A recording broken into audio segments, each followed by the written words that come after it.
Hey everyone, and welcome. In today's analysis, we are unpacking a really fascinating and honestly a completely unexpected plot twist in the modern workplace. Let me take you back for a second to a narrative that was practically inescapable back in 2025. You remember it, right? It was everywhere you looked. AI is coming and it's going to take your job. The panic was absolutely palpable. We saw companies across the globe just hastily executing these massive layoffs to make way for the machines. But as we look at the data coming out of 2026, a very, very different story is starting to unfold. And that's exactly what this explainer is going to walk you through today. We're going to dig into the data, the corporate regrets, and the surprising reality of the job market right now. Now, to really understand where we are today, we kind of have to validate those initial fears. 16,000. According to data from Goldman Sachs, AI is eliminating a net of 16,000 US jobs every single month. When you hear a statistic like that, it's incredibly daunting. It feels like all those dystopian predictions were spot on, doesn't it? It's a massive number, and frankly, it completely justified the anxiety that millions of workers were feeling. But this brings us to the million-dollar question. Did AI actually win? Did the machines truly take over the corporate world and just render human employees completely obsolete? Well, I want you to hold on to that thought, because the real-world execution of these AI strategies has resulted in an absolute plot twist for 2026. Section 1. The Boomerang Effect.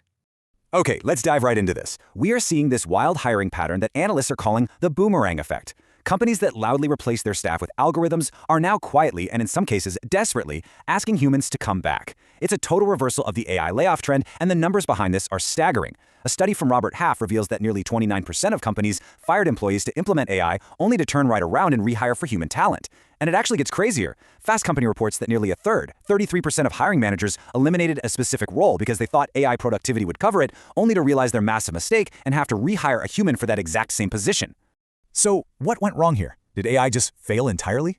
Well, not exactly. The core mistake was what we call the fatal jump. Companies wildly mismanaged their own expectations. They went directly from the totally logical thought of, hey, AI can help with this task, straight into the fantasy of, AI can completely replace this human. They treated an incredibly powerful digital assistant as if it were an autonomous, fully fledged employee. And as we're about to see, that leap of faith ended in a massive reality check.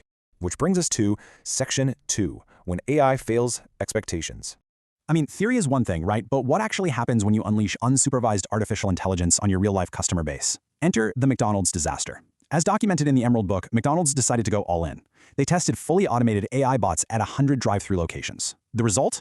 Total chaos. Social media was just flooded with these viral videos of AI bots completely misunderstanding simple requests and confidently adding hundreds of dollars worth of chicken nuggets to people's orders. It was comical for sure, but it was also a complete business nightmare. Ultimately, McDonald's had to shut the entire AI test down and bring human workers back to the drive-thru windows. And this brilliantly illustrates the core technical limitation we're facing here. AI is absolutely phenomenal at pattern recognition. It can process vast amounts of data in milliseconds, but it catastrophically breaks down exactly where human judgment, context, and trust are required.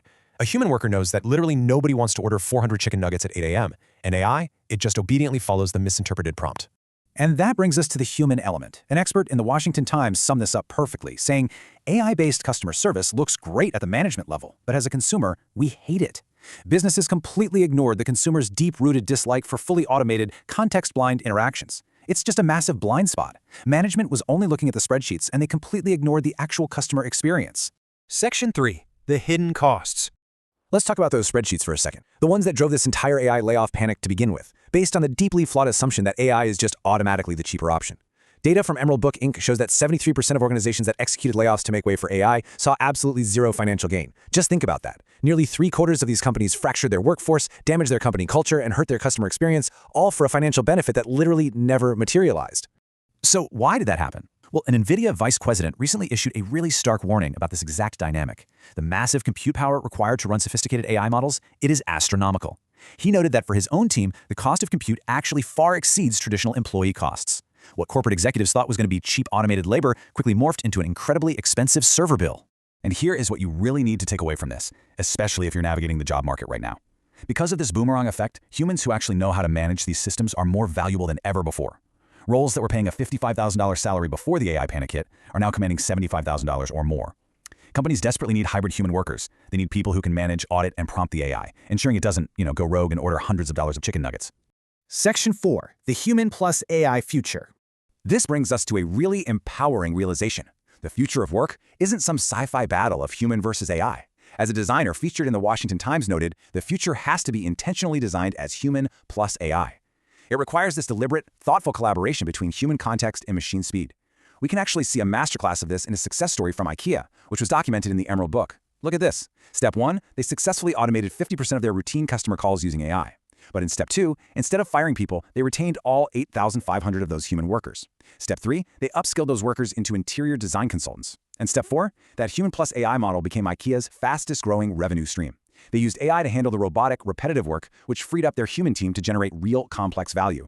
So the AI bubble didn't burst, reality just finally set in. Forrester data shows that 55% of employers actively regret the AI-driven layoffs they made. They're realizing that they cut the exact human judgment they desperately needed to actually make the AI useful in the first place.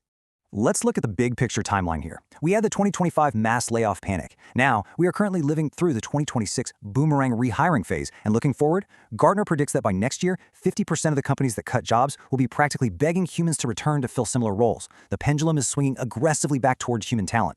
Which leaves us with this final, incredibly powerful thought from the Emerald Book. For anyone out there who's been stressed reading the headlines lately, learn AI so you become irreplaceable. Don't learn these tools because you're terrified of being replaced. Master them so that you become the crucial, highly paid human auditor that every single company is currently desperate to hire. The machines didn't win. They just made the humans who know how to control them incredibly valuable. So the real question I'll leave you with today is, will you be the one replaced or the one they're begging to hire back?